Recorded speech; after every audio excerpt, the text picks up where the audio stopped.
On September 23, 1999, a room full of NASA engineers fell silent.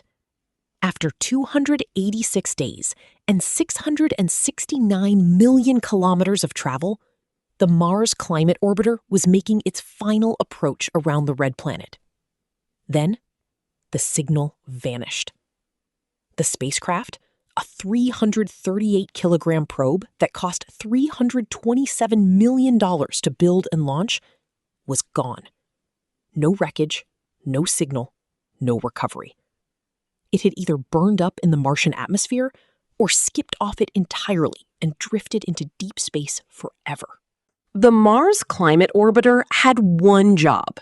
It was designed to enter a stable orbit around Mars, study the planet's weather patterns, and serve as a communications relay for future missions. It carried instruments built to measure atmospheric dust, water vapor, and carbon dioxide, data that scientists had waited years to collect. And it was the first spacecraft ever designed specifically to study Martian climate. So what destroyed it?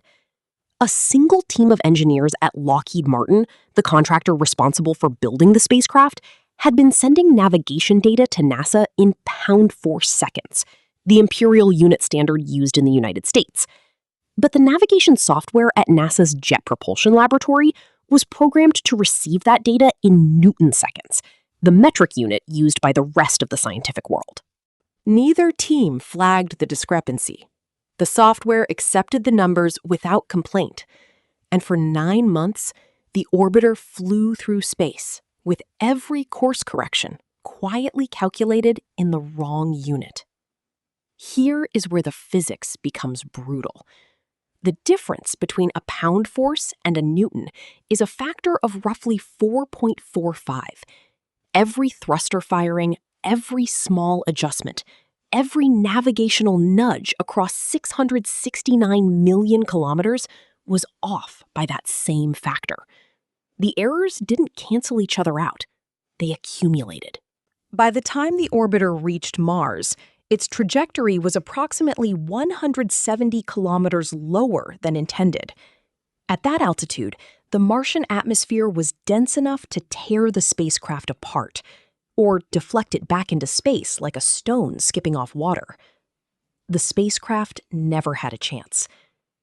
But the more unsettling question isn't how the error happened, it's why no one caught it. Post-mission reviews revealed that at least 3 engineers had noticed anomalies in the navigation data during the 9-month journey. The numbers didn't look right. Reports were filed, but the warnings moved slowly through NASA's internal review process, and the mission timeline moved faster. No one stopped the clock to verify the units. This is what engineers call a systems failure, a breakdown that isn't caused by one catastrophic mistake, but by a chain of smaller oversights, each one individually survivable, collectively fatal. The Lockheed team assumed NASA was handling unit verification. The NASA team assumed Lockheed was delivering data in the correct format. Everyone assumed someone else had checked. In the aftermath, NASA overhauled its communication protocols between contractors. Unit standards were mandated across every interface. Independent verification checks were built into mission timelines so that anomalies in navigation data could no longer be quietly filed away. The Mars Climate Orbiter is now a standard case study in aerospace engineering programs around the world, not because the error was exotic, but because it was ordinary. A mismatched unit, a silent assumption, a warning ignored under deadline pressure. These are not the ingredients of a freak accident. They are the conditions present in almost every complex system humans build. The orbiter didn't fail because space is hard. It failed because communication is hard, and precision only matters if everyone in the room agrees on what the numbers mean.